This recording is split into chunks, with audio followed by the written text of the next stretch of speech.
के कोने कोने में YouTube के माध्यम से जो भी हमें सुन रहे हैं उन सभी मित्रों के लिए लक्ष्मी जी के 12 नाम हम देते हैं। इन 12 नामों को पाठ करने से हमारे घर में महालक्ष्मी का वास होता है, लक्ष्मी जी प्रसन्न होती हैं और घर में पुत्र परिवार आदि खुश होता है, व्यापार बढ़िया चलता है।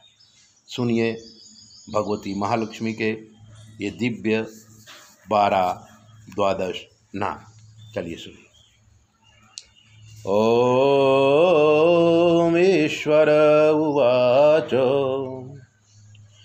त्रैलोक्य पूजते देवी कमले विष्णुवल्लभे यथा त्वं सुस्थिरा कृष्णे तथा भव मयि स्थिरा।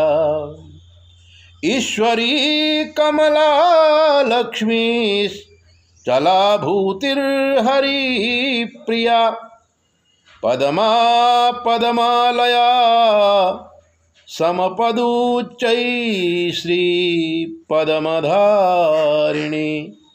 12 नामानि लक्ष्मीं सम्पूज्य पठेत् स्थिरा लक्ष्मीर्भवेत् तस्य पुत्रदाराधिभिः।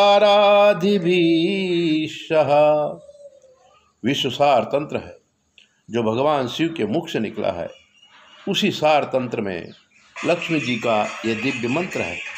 चैनल सब्सक्राइबर करो, लाइक करो और ऐसे ही दिव्य बातें जानने के लिए 9825200108 पर फोन करो। जय भोले, अपना ध्यान रखो।